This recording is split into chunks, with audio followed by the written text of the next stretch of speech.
Alrighty then, this is going to be a video of mine making some corrections to my video to Professor Dave about the box truck thought experiment. So, just to reiterate, in the box truck thought experiment, supposedly if you're in the back end of a box truck and you jump, because the forward momentum of the box truck imparted upon you, you will, when in air, be carried with the truck and go the same distance as the truck and land in the exact same spot from where you jumped. And in my last video, I did a lot of stuff to disprove it, but I did make an error. And I made an error in two spots. And when I said if you jump harder, you might be able to land in the same spot. And then when I was talking about his other bit with the ship and the lighthouse, I said that if you shoot the cannon harder, if you put more powder in it, and you got a faster projectile, that it would possibly hit the target. But actually, I was wrong on those, and the harder you jump and the faster you shoot the projectile, the more off you are actually going to be, and it's because of this. And it's angular momentum. I messed up. Yes. We can all get angular momentum wrong. All right. So you can think of it like this. In a given amount of time, the truck will move a certain amount of distance. So the given amount of time is how long we're jumping for. So from the moment we jump, it's here, and to the moment we land, I'm just going to draw out 6. 1, 2, 3, 4, 5, and 6, just to make it easy on myself and for everyone watching. All right. So this is the distance the truck has moved in the amount of time in which we are in the air. So when you're thinking about it, an object in motion tends to stay in motion unless acted upon by an equal or opposite force. So we are in motion going forward. Let's move the ruler so it's no longer in the way down here. Okay. So this is our forward momentum. Now, the action that we are doing is we are imparting an upward momentum. So we can think of this is the height off the ground we got. Harder you jump, the higher you're going to get. That's your vertical momentum. When you jump, you're imparting a speed upward. So to calculate where we are going to land, what we'll have to do is add both together. So you got your forward momentum and your vertical momentum. So in my initial one, I did a 20-degree thing just because he barely got off the ground. He barely jumped. Now, when I actually think about this is actually a pretty hard jump. I mean, this is roughly about half the speed. It's a little bit less than half the speed of the truck. So if the truck's going 30 miles an hour, he's jumping 15 miles an hour up. So it's actually kind of a hard speed. But 1, 2, 3. And we go this way to our 20.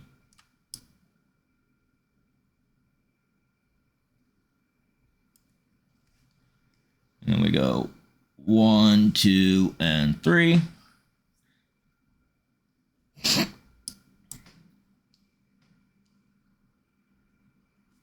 So he lands there. Now, if he can jump at the speed of the truck, that would be 45.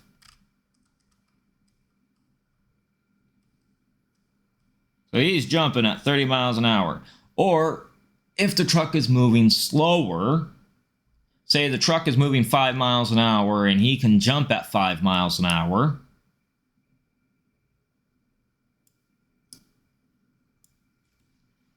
I don't know how fast a human can jump. 1, 2, and 3. But say his speed up was equal to the speed of the truck forward.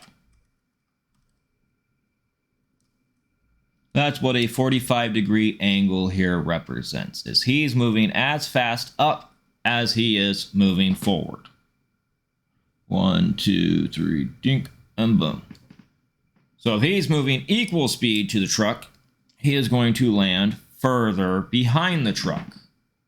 Or where he, yeah. Further behind from where he jumped from.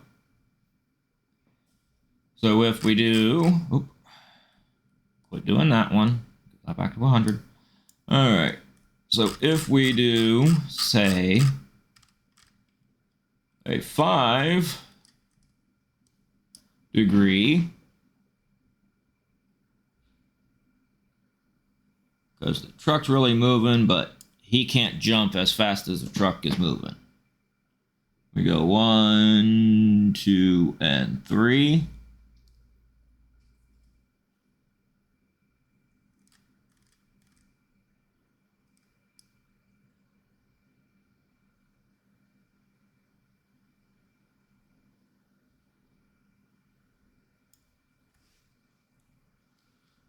Go 1, 2, and 3, and just due to compounds of errors, it looks like it makes it there, but technically it's just slightly behind.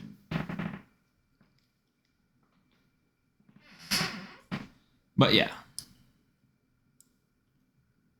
So if the truck is moving faster and you can't jump as high, you will land almost in the same spot. Now, in the video that I had in my last one showing Steve-O, you could kind of see that. When the truck was driving at its full speed, at what I'm assuming would be 15, 20 miles an hour, and he was jumping on the back end of it, getting ready to jump off the bridge, he was barely jumping. And he was leaning forward to jump as far forward as he could, while he could, before jumping off. Now, even, we'll use kind of that as a representation of how I was slightly wrong with the ship one. Now, granted, where I was wrong on the ship one, it was with his flat model, which is not representative of reality. So we can use both Steve-O and the ship cannon as kind of the same representation. So if the ship or the truck carrying Steve-O is moving at this speed, we'll use 6. 1, 2, 3, 4, 5, and 6. And he jumps off, or the cannon is fired.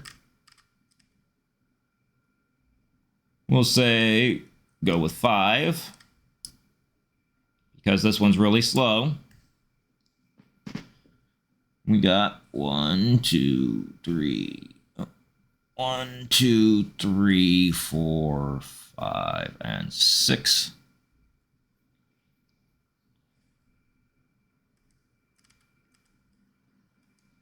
We do 10.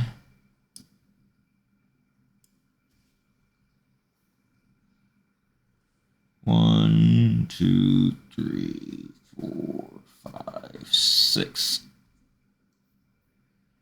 15. Oh, get back to 100%.